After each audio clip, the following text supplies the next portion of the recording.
Hi කොහොමද ඔයාලට ඉංග්‍රීසි ටෙන්සස් ගැන කරන වීඩියෝ සීරීස් එකක දෙවැනි වීඩියෝ එක තමයි අද ඔයාලට ගේන්නේ. අද වීඩියෝ එකෙන් ඉංග්‍රීසි භාෂාවේ past tense, ඒ කියන්නේ අතීත කාලය ගැන complete quick guide එකක් දෙන්න තමයි මම try කරන්නේ. මීට කලින් වීඩියෝ එකේ අපි present tense ගැන කතා කළානේ. අද අපි බලමු past tense ගැන. past tense වලත් ස්වරූප එහෙම නැත්නම් forms 4ක් තියෙනවා.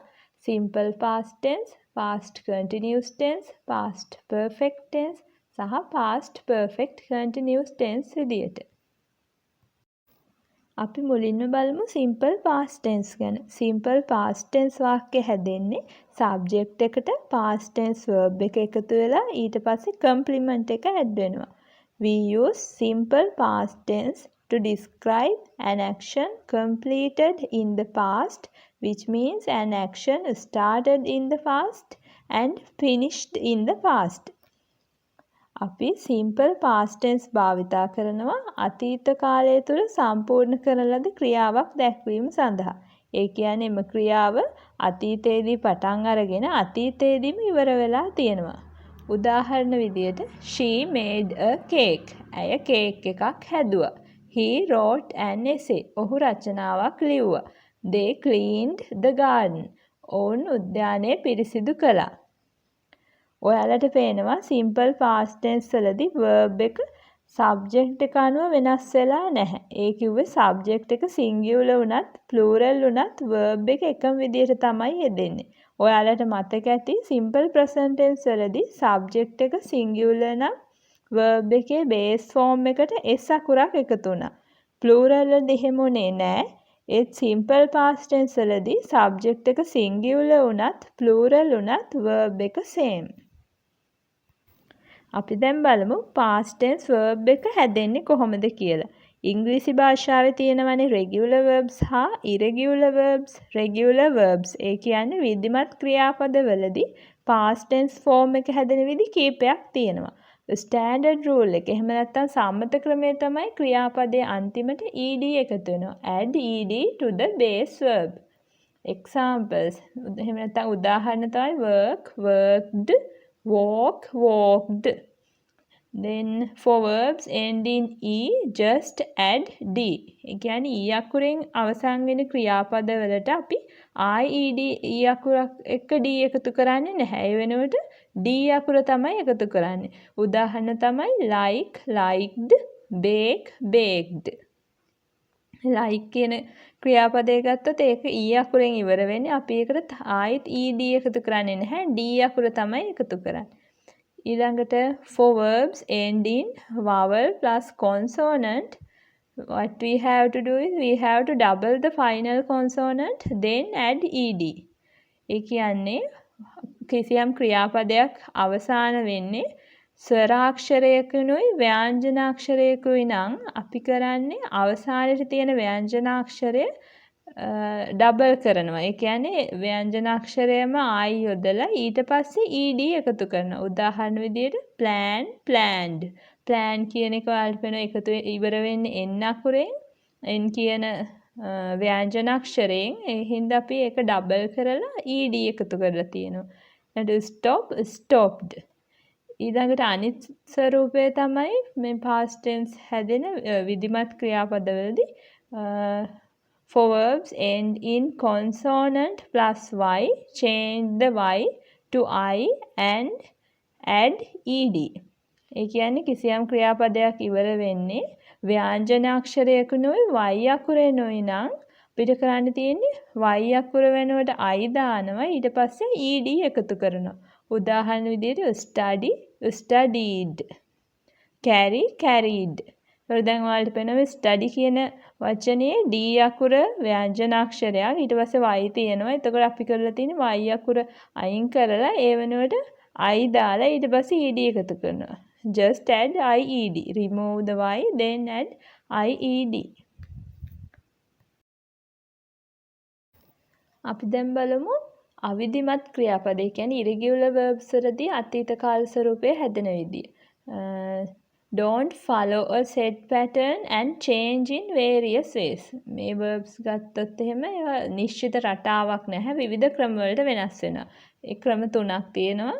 change completely කියන්නේ සම්පූර්ණයෙන්ම වෙනස් වෙනවා. උදාහරණ go, went, eat, ate. different words නේ තියෙන්නේ. ඊළඟට change the vowel.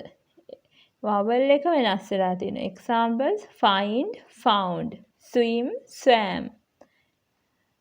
එතකොට ඒකේ vowel එක තමයි I අකුර. I වෙනුවට OU යෙදিলা තියෙනවා. ඊළඟට swim කියන එකෙත් I අකුර වෙනුවට A අකුරක් ඇවිල්ලා තියෙනවා. ඊළඟට අනිත් විදිය තමයි stay the same. example put, cut, එතකොට වෙනස් වෙලා නැහැ. අපි දැන් බලමු simple past tense වල negative form එක. නැත යන අර්ථය හැදෙන විදිය. දැන් මේක හැදෙන්නේ subject එකට did not එකතු වෙනවා. ඊට පස්සේ infinitive verb එක. ඒ කියන්නේ verb එකේ base form එක එකතු වෙනවා. ඊට පස්සේ complement එක. එතකොට මේකෙදි වෙලා තියෙන්නේ did not තමයි additionally එකතු වෙලා තියෙන්නේ verb එක normal විදිහට. simple past tense වල විදිහට වෙනසක් වෙන්නේ නැහැ. did not add වෙන එක තමයි වෙන්නේ. examples she did not write a letter, they didn't play football. එතකොට මේකෙදිත් ඔයාලට බලා ගන්න පුළුවන් simple present tense වලදී negative form එක හැදෙනකොට singular subject එකක් තිබ්බොත් does not උනා. plural subject එකකදී don't උනා. නමුත් simple past tense වලදී subject එක singular උනත් plural උනත් did not තමයි අපි use කරන්නේ. ඊළඟට අපි බලමු question form එක හැදෙන විදිය. ඒක හැදෙන්නේ did මුලට යොදනවා. ඊට පස්සේ subject එක, ඊට පස්සේ infinitive verb, අන්තිමට complement එක. examples did she buy a new book? ඇය අලුත් පොතක් මිලට ගත්තද? did they win the match? ඔවුන් තරගය නැත්නම් match එක දිනුවද? එතකොට මේකෙදිත් subject එක singular වුණත් plural වුණත් did තමයි අපි use කරලා තියෙන්නේ. simple present tense වල question form එක හදනකොට ඔයාලට මතක ඇති singular subject වලට does දැම්මේ අපි. plural subjects වලට අපි do තමයි use කරේ simple present tense වලදී. ඊළඟට අපිට තියෙන්නේ past continuous tense. past continuous tense හැදෙන්නේ subject එකට was හරි were හරි එකතු වෙනවා. ඊට පස්සේ present participle verb එක, ඊට පස්සේ complement එක. එතකොට මේකෙදි ඔයාලට බලා ගන්න පුළුවන් subject එක singular නම් අපි was තමයි එකතු කරන්නේ. subject එක plural නම් were තමයි එකතු කරන්නේ.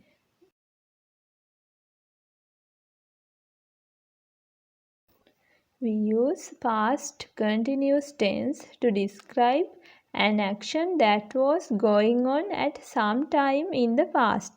ඒ කියන්නේ අතීත කාලයේ කිසියම් අවස්ථාවක සිදුවෙමින් පැවති ක්‍රියාවක් දැක්වීම සඳහා තමයි අපි past continuous tense use කරන්නේ. Examples he was making a kite. ඔහු සරුංගලයක් හදමින් හිටියා. They were playing cricket. ඔවුන් ක්‍රිකට් ක්‍රීඩා කරමින් සිටියා.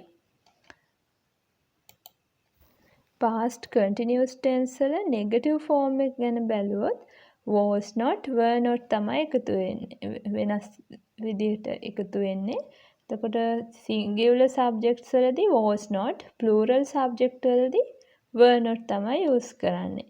examples she was not making a cake. ඇය කේක් එකක් හදමින් ඉඳලා නැහැ. they were not playing cricket. ඔවුන් ක්‍රිකට් ක්‍රීඩා කරමින් ඉඳලා නැහැ. ඊළඟට question form එක හැදෙන්නේ was, were මුලට එනවා. ඊට පස්සේ subject එක එකතු වෙනවා. ඊට පස්සේ present participle verb මේ කියන්නේ ing form එක කියලා ඔයාලා දන්නවා. ඊළඟට complement එක.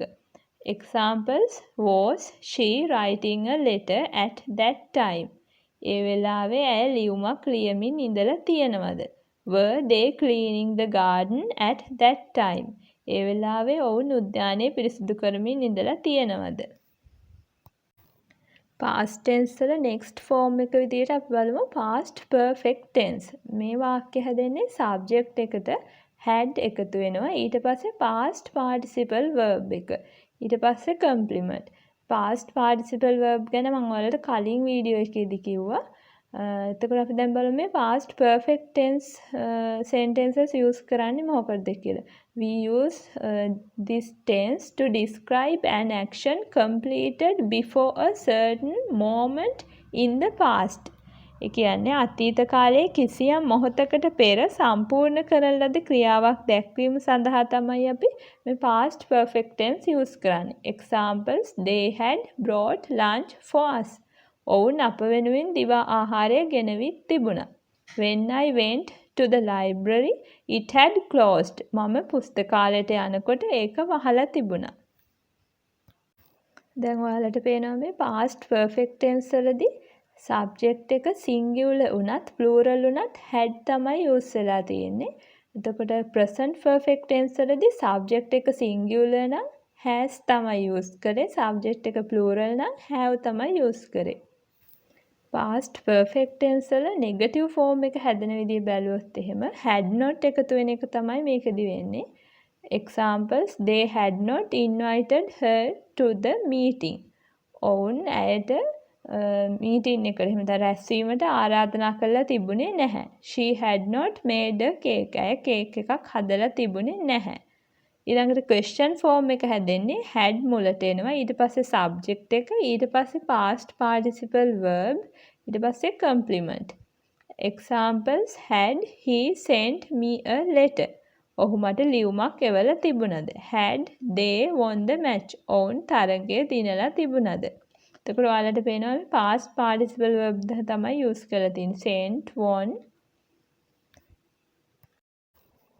අපි දැන් බලමු past perfect continuous tense වලදී sentences හැදෙන්නේ කොහොමද කියලා. මේ tense එකේදී sentences හැදෙන්නේ subject එකට had been එකතු වෙනවා. then present participle verb එක එකතු වෙනවා. finally complement. We use past perfect continuous tense to describe an action which began before a certain point in the past and continued to that time. ඒ කියන්නේ අතීත කාලය තුල කිසියම් අවස්ථාවකට පෙර ආරම්භ කරන ලදුව එම අවස්ථාව තෙක් අඛණ්ඩව කරගෙන ක්‍රියාවක් දැක්වීම සඳහා තමයි අපි past perfect continuous tense use කරන්නේ.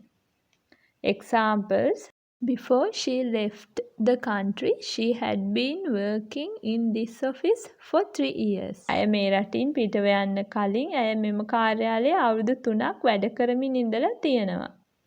එතකොට ඒ ක්‍රියාව අතීත කාලය තුළ කිසියම් අවස්ථාවකට පෙර ආරම්භ කරලා තියෙනවා. ඊට පස්සේ එම අවස්ථාවත් එක්ක අඛණ්ඩව කරගෙන ඇවිත් තියෙනවා. She had been typing for hours before the power went out.